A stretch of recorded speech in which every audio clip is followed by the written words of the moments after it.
Bismillahirrahmanirrahim. Waltakum minkum ummatun yad'una ilal khairi wa ya'muruna bil ma'ruf wa yanhauna 'anil munkar. Assalamualaikum warahmatullahi wabarakatuh. Alhamdulillah wassalatu wassalamu ala rasulillah mabad. Allah berfirman, wajahidu bi amwalikum wa anfusikum. Berjuanglah kalian, berjihadlah kalian melalui hartamu dan dirimu. Hampir semua ayat-ayat berjuangan dan pengorbanan itu dimulai dengan bi amwalikum, harta kalian, harta kalian. Saya mengajak secara praktis dan kami sudah buktikan. Rp1.000 itu bisa luar biasa dahsyat. Bisa beli mobil, bisa buat kuburan, ya, bisa membangun masjid. Uang 1.000. Mari kita satukan uang 1.000 kita. Nanti kami jemput di rekening ini, insya Allah bisa kita buat. Di rekening ini, insya Allah kita buat sebuah kekuatan umat dengan Rp1.000. Rp1.000 dahsyat. Hari ini hari agung jemaah sekalian. Hari yang terbaiknya Allah dari seluruh hari 360 hari tersebut. Inilah hari puncaknya, Pak, yang disebutkan dengan hari keagungan. Karena itu insya Allah di spesial hari ke-9 ini kita akan membahas tafsir atau tadabbur ayat yang turun tanggal 9 hari ini, ya, 9 maksud saya 9 Zulhijjah. Kalau Al-Quran mulai turun di bulan Ramadan, maka diakhiri turunnya Quran itu selama prosesi 22 tahun 22 bulan itu dengan turunnya ayat ini, surah Al-Maidah ayat 3, yang oleh orang Yahudi saja Pak, ya, Yahudi saja mengatakan, "Lau anna hazihil ayat nazala alaina ija'alahu aidana." Seandainya ayat ini turun bagi kami, maka kami akan jadikan sebagai hari Id. Itu Yahudi saja. Sampaikan kepada kaum muslimin, apakah anda tahu ada ayat yang turun pada kalian? Seandainya ayat itu turun kepada saya, kami Yahudi, kami akan jadikan itu sebagai hari paling agung bagi kami. Orang Yahudi saja, orang-orang kafir saja menjadikan ayat ini, seandainya turun kepada mereka, akan mereka jadikan sebagai ayat hari agung, hari bersejarah bagi mereka. Karena inilah boleh dikata wisudanya Rasulullah selama 23 tahun berdakwah, dimulai dengan turunnya surah Al-Alaq, diturunkan surah Al-Maidah ayat 3 sebagai penutup prosesi seluruh wahyu, dan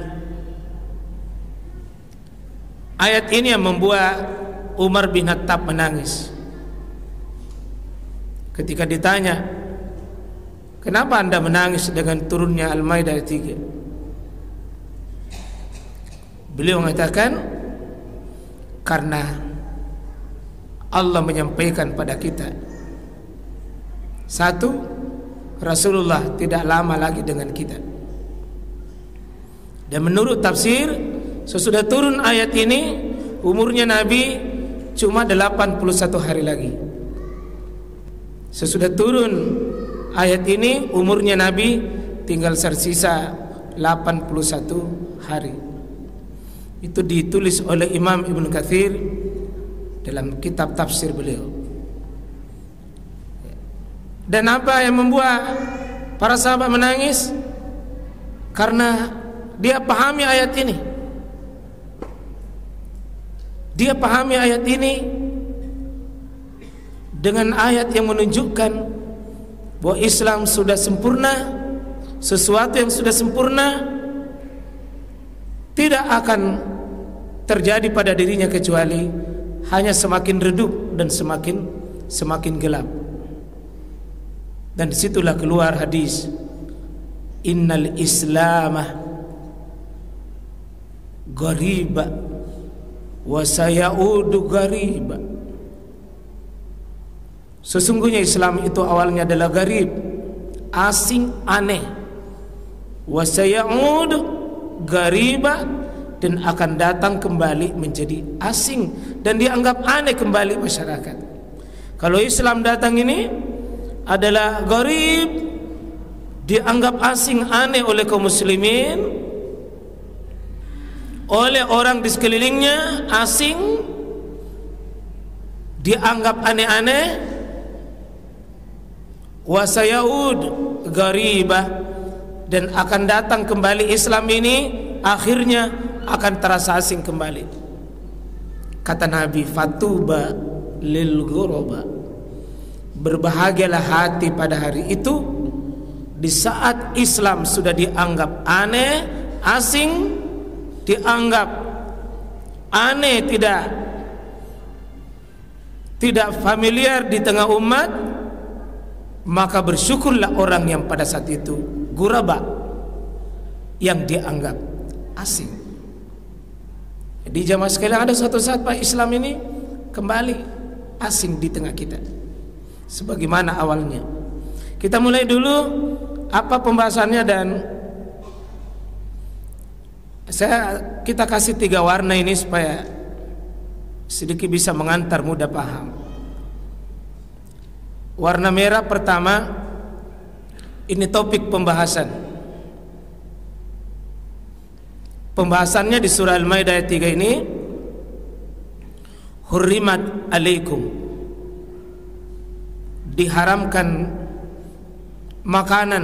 makanan pada kalian. Jadi bapak-bapak, ini penting.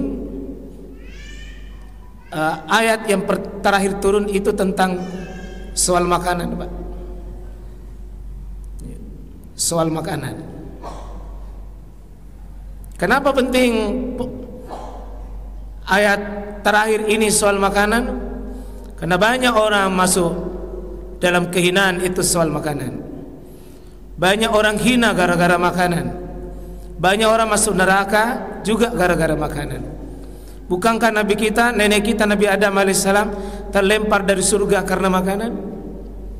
Bukankah nenek kita dilempar dari surga menjadi terusir dari kemuliaan karena makanan?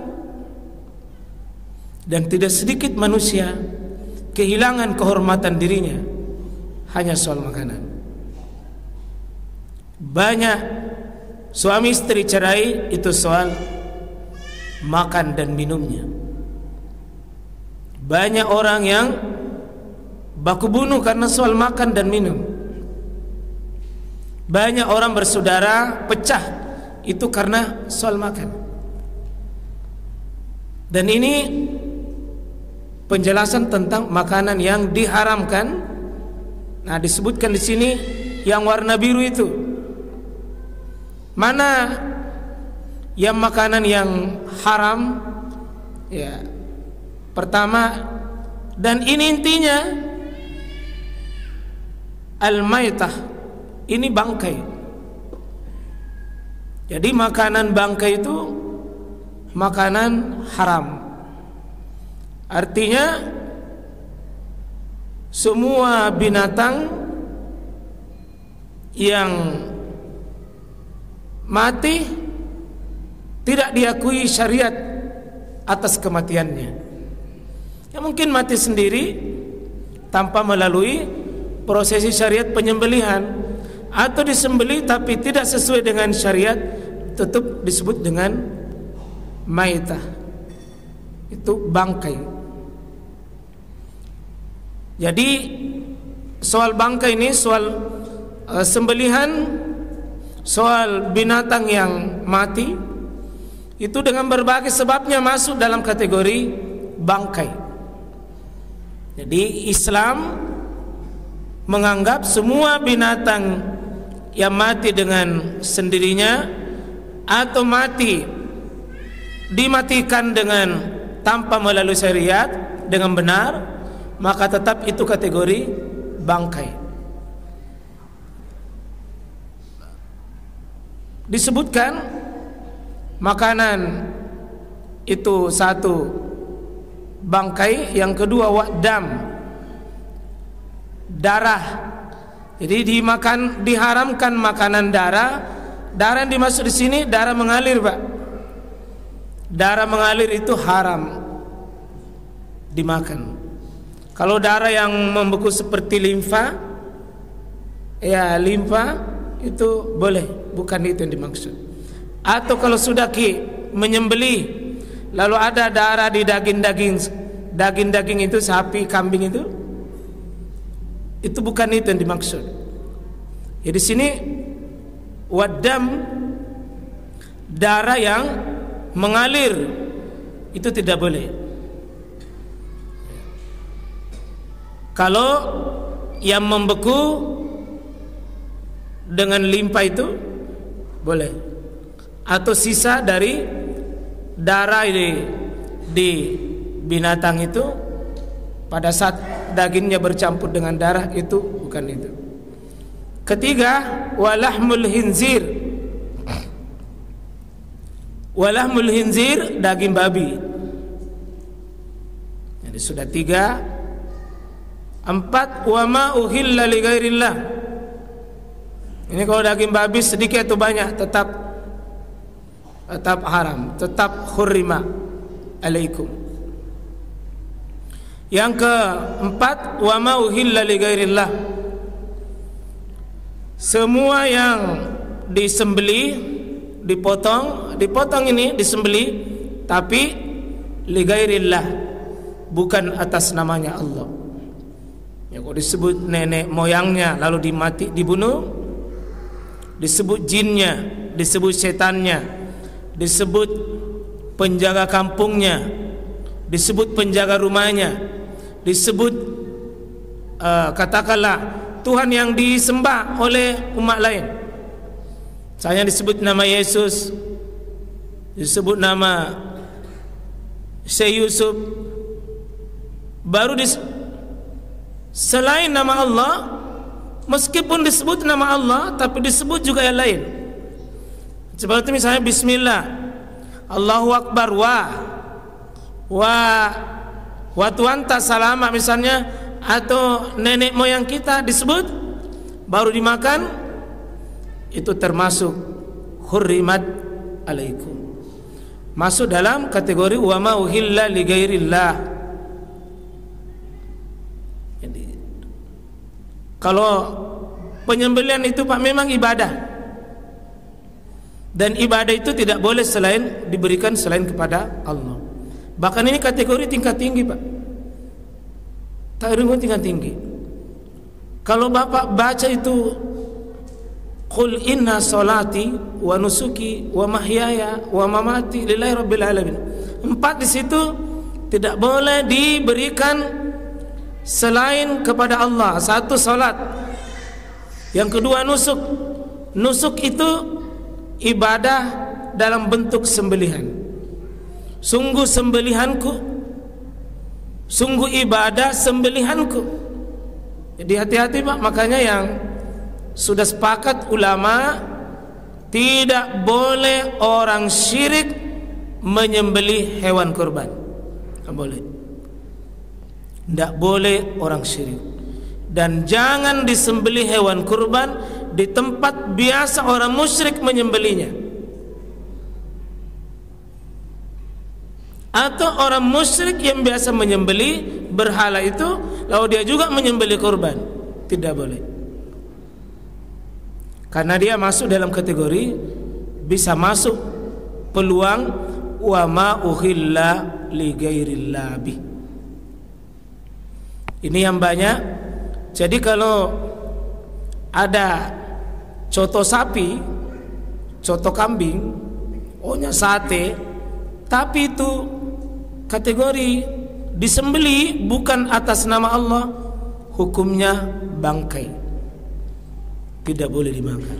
Meskipun satu periuk, satu panci besar sate kambing, bumbunya enak, tapi waktu disembeli wa mauhilla li ghairillah, tidak boleh dimakan.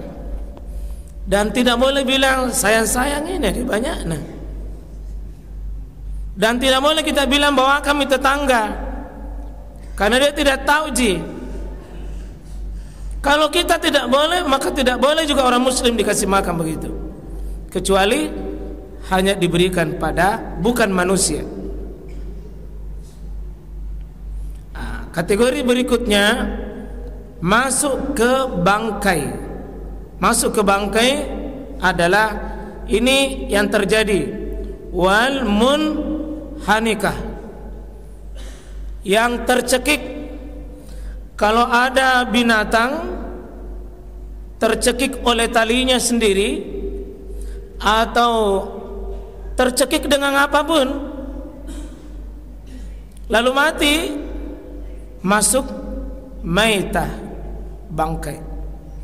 Siapa tahu ada sapi yang tercekik oleh talinya sendiri sampai dia mati, maka matinya itu disebut munhanika. Munhanika, ya tercekik apapun dengan apapun namanya. Apakah dicekik sendiri atau dia sengaja kasih begitu dirinya, lalu dia mati, bangkai dia masuk dalam kategori maita. Kemudian wal mauquzah. Wal mauquzah ini binatang yang dipukul balo-balo lalu mati, dipukul batu lalu mati, dipukul besi lalu mati. Itu mauquzah. Ya. Berikut al-mutaraddiyah, yang terjatuh, jatuh dari jurang, jatuh di sumur, jatuh di got. Nah, jatuh, pokoknya terjatuh, lalu karena jatuhnya dia mati. Termasuk di sini yang mati dibuang ke air mendidih, sudah dipotong lalu dilempar di air panas, dia mati di air panas, ini bisa masuk mutaraddiyah. Hati-hati yang biasa suka kasih potong ayam, begitu bismillah belum mati dilempar ke air mendidih, maka dia mati gara air mendidih, itu mutaraddiyah.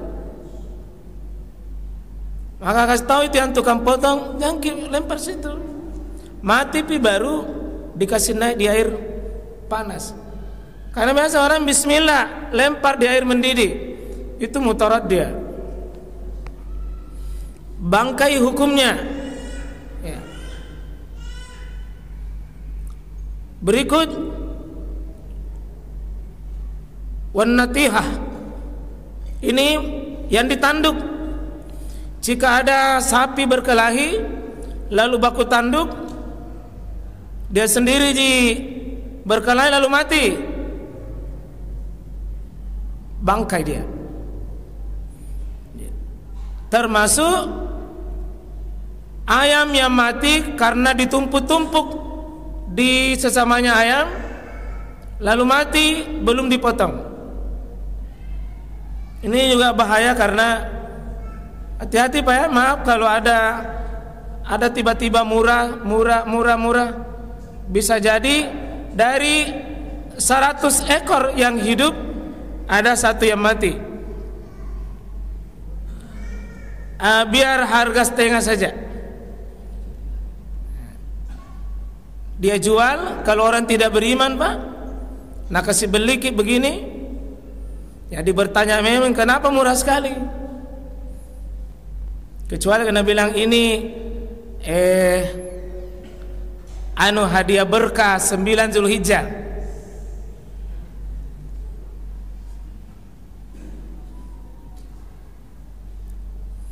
Saya tadi malam di ceramah di pengusaha ayam terbesar di Sampinda Masjid Hikmah Barabaraya. Ya, dengan usaha ayam alhamdulillah masuk kategori orang kayanya di situ. Semoga Allah merahmati, mengampuni, karena ya terkenal dengan kebaikan dan kesalehannya, kenal dengan kedermawanannya juga. Dengan mengurusi ayam, alhamdulillah sukses Pak, sukses. Yang penting itu ada di sana fikih, kita bahas fikih penyembelian, itu bagus sekali, karena fikih itu penting dipahami oleh para pengusaha ayam potong. Berikut yang masih maita, wama akala asab. Ini apapun yang dimakan oleh binatang, artinya binatang buas. Jadi kalau diterkam binatang buas yang tidak terlatih, tidak diajari, maka kalau diterkam binatang buas itu masuk dalam kategori maitah, bangkai. Jadi maitah disebut, tapi jenis-jenis maitahnya banyak. Wa ma uhilla li ghairillah wal munhanika wal mauquza wal mutaraddiyah wan natiha. Kemudian wa ma akala as-sabu. Illa, kecuali Pak, ada titik penekanan illa. Illanya ini yang satu, munhanika, al-mauquza wal mutaraddiyah wan natiha, termasuk ini wa ma akala as-sabu illa ma zakkaitum, kecuali yang sempat kamu sembelih. Contoh, binatang yang tercekik, begitu dicekik ada tanda-tanda kematian, masih sempat disembelih, baru mati karena sembelihan, bukan mati karena cekik, halal. Yang dipukul, anripi-ripi pada saat dipukul, tapi kita sempat sembelih. Al-mutaraddiyah termasuk misalnya Pak, yang ditabrak mobil, truk misalnya, terus ketika ditabrak mobil ayam misalnya, sempat kita sembelih, maka dia mati karena sembelihan. Kecuali disembelih tapi dia lari, ditabrak mobil, maka dia termasuk al-mauquza dan masuk pada kategori al-mutaraddiyah. Jadi hati-hati Pak, kalau ada pernah terjadi dipotong itu sapi, lari, ditabrak mobil, mati. Satu ekor sapi Pak. Matinya karena apa ini? Ditabraknya atau disembelihnya? Ditabrak karena dia yang terakhir Pak. Tapi pernah terjadi di masa Nabi, binatang itu mutaraddiyah, jatuh Pak, itu kambing. Tapi penjaganya ini wanita, dan wanita ini ambil segera batu itu dia sembelih itu kambing, lalu dia melapor, ya Rasulullah, saya menjaga kambingnya orang, terus saya sembelih tanpa seizin dengan dia, terus bolehkah saya makan? Yang menyembelih satu wanita tidak minta izin, 3 pakai batu, 4 binatang jatuh, bisa dimakan Pak? Halal. Nabi mengatakan halal. Cuma hati-hati kalau yang punya kambing itu berkumis panjang, kumisnya lah. Dia keberatan, jangan coba-coba. Jadi miliknya orang, untuk menyelamatkan boleh potong, miliknya orang, halal. Karena lebih baik tidak minta izin daripada mati terbuang begitu saja. Ya. Cuma ya pertimbangkan Pak, kalau tetangga ada ayam bangkoknya, bangkok kesayangan, lalu ripi-ripi nih, bapak mau potong, tunggu dulu. Bapak berdamai dengan tetangga atau tidak? Kalau tidak Pak, cari damai saja. Panjang masalahnya. Ya. Nah, jadi ma zakaitum, apa yang sempat kalian sembelih. Ini juga haram juga ini. Ini haram ini. Wa ma zubiha ala nusbin. Ya. Dan apapun yang disembelih dalam rangka dalam rangka berhala, ya, mengundi nasib, tidak boleh. Ya, dilarang itu. Wa antas taksimu bil azlam zalikum fisq, itu adalah termasuk kefasikan. Nah, kita masuk di sini, hampir masuk ke yang merah Pak.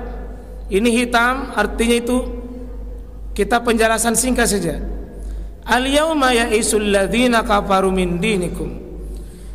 Hari ini orang kafir itu sudah berputus asa dari agama kalian. Maksudnya apa? Orang kafir itu Pak punya siasat strategi cukup panjang dalam sejarah, mengkafirkan orang Islam, membuat orang Islam jauh dari agamanya.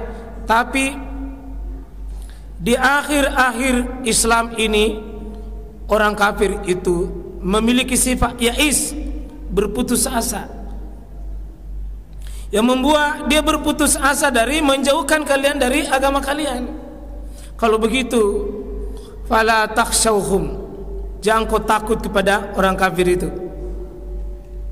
Semua orang kafir itu lemah Pak. Tapi kenapa kelihatan hebat? Kita yang lemah, kita yang tidak punya apa-apa. Orang kafir itu sebenarnya lemah, tidak punya apa-apa. Cuma orang mukmin ini yang kehilangan identitas dirinya. Orang kafir tidak kuat, kita yang lemah. Orang kafir itu tidak pernah bersatu Pak, kecuali dalam kelemahannya. Orang beriman kuatannya hebat Pak. Tapi kalau kehilangan imannya Pak, identitas dirinya hilang. Wala tahinu wala tahzanu wa antumul a'laun. Tapi in kuntum mukminin, kalian orang beriman. Jangan kau merasa minder, jangan kau merasa kecil, jangan kau merasa rendah, jangan kau merasa kecil tidak punya apa-apa. Wa antumul a'laun, kalian itu tinggi, tapi syaratnya in kuntum mukminin, kalian beriman. Jadi orang beriman itu sejatinya Pak kuat. Orang beriman sejatinya itu adalah hebat. Kenapa Israel yang kecil begitu, kenapa tidak bisa habis-habis Pak? Karena orang beriman itu tidak pernah bersatu mengurus Gaza dan Palestina. Orang beriman sendiri itu pecah dan punya kepentingan masing-masing. Kita masuk di yang di garis merah Pak, pembahasan inti yang kedua. Al-yauma, hari ini. Al-yaum, hari ini yang dimasuk Pak, hari ini masuknya nih, tanggal 9 Zulhijjah. 9 Zulhijjah. 9 Zulhijjah. Turunnya ayat ini ketika Nabi wukuf di Arafah, turun ayat 3 ini. Hari ini, al-yauma akmaltu lakum, saya telah sempurnakan bagimu dinakum, agamamu. Begitu turun ayat ini, hari ini sudah sempurna agama itu bagimu. Apa yang tidak menjadi agama hari ini tidak akan pernah menjadi agama nanti di belakang. Hari ini sudah sempurna. Apa yang sudah sempurna maka tidak akan bertambah kecuali mengurangi kesempurnaannya. Kalau dia semakin hari semakin redup, al-yauma akmaltu lakum dinakum, hari ini sudah kusempurnakan agamamu. Artinya Islam itu Pak tidak boleh ditambah-tambahi. Kapan ditambahi? Hilang kesempurnaannya. Kapan ditambahi? Hilang keberkahannya, hilang kemuliaannya. Maka disinilah ayat yang tegas sekali, haram hukumnya bikin tambahan dan pengurangan. Tambahan dan pengurangan sama itu Pak. Manusia sempurna, sempurna Pak. Jelek-jelek kita sudah sempurna. Jangan lagi pikir tambah ekor. Bapak tidak akan jadi mulia kalau ada ekornya. Tambah sayap, tidak akan menambah kesempurnaan, hanya menambah kekurangan. Kalau ada kematian, jangan tambah-tambahi. Tidak usah repot 3 harinya, 7 harinya, 40-nya. Itu merusak diri saja. Bikin kuburan tidak usah ditembok, tidak usah setengah mati, tulis-tulisi namanya dan seterusnya dan seterusnya. Bikin rusak saja agama itu. Kalau kita sholat, syariat mau saja dikerja. Islam ini sudah sempurna. Tidak bikin nikmat Islam ini kalau ditambah-tambah Pak. Artinya kalau sudah sempurna, membuat Umar bin Khattab itu menangis. Tangisan kalau sudah sempurna tinggal berkurang saja, terus berkurang saja. Tidaklah bertambah hari kecuali semakin berkurang, karena sudah sempurna. Maka tinggal kita menjaga ini Pak, kesempurnaannya yang kita jaga ini. Jangan kita kurang-kurangi. Apa yang menjadi syariat, syariat. Apa yang tidak menjadi syariat, tidak usah kita syariatkan. Ada istilah pentingnya kita belajar. Ada kalimat yang masih merah ini, wa atmamtu alaikum nikmati, dan aku sudah sempurnakan, sudah cukupkan. Wa atmamtu, sudah atmam. Apa itu? Nikmati, nikmatku sudah kusempurnakan, sudah kucukupkan nikmat itu. Ulama tafsir mengatakan ternyata Islam itu Pak, isinya perintahnya adalah nikmat. Islam ini disebut nikmati. Puasa itu nikmati Pak, puasa itu nikmat. Kalau ada jadi beban itu karena kita yang perlakukan. Salat itu nikmat, sedekah itu nikmat, haji itu nikmat, berkumpul taklim seperti itu nikmat. Kesimpulannya, perintahnya nikmat, larangannya nikmat, petunjuknya nikmat. Waraditu lakumul Islam madina, dan sudah kuridhoi Islam itu bagimu. Artinya yang kau ganti lagi yang lain. Janganlah kau campur-campurkan Islam ini dengan agama manapun. Yang kau kotori Islam ini yang sudah ada pada diri kita. Dan itu wajib kita belajar, terus belajar, terus belajar, terus belajar, supaya Islam ini jangan ditambah dan jangan dikurangi. Ya, seperti ini bertakbir, takbir saja yang punya syariatnya. Tidak usah diembel-embeli dengan kata Nabi itu fa'aksiru fihin nabi takbir. Banyak takbir. Baik takbirnya itu at-tawassu, takbir Salman, takbir Abdullah bin Mas'ud, takbir Abdullah bin Abbas. Tidak usah diembel-embeli itu dengan banyak tambahan-tambahan yang kadang-kadang umat Islam senang yang panjang-panjang, tapi sesungguhnya tidak di atas syariat. Yang pendek saja, Allahu Akbar, Allahu Akbar, itu Abdullah bin Mas'ud. Allahu Akbar, Allahu Akbar 3 itu Abdullah bin Abbas. Ini tawassu 2 atau 3 tidak ada masalah. Atau Salman, Allahu Akbar kabira walhamdulillah katsira, subhanallahi bukratan wasila. Itu yang ada riwayatnya Pak. Adapun sadaqah wa'da wa nasara abda, Coba tunjukkan di mana dalilnya itu.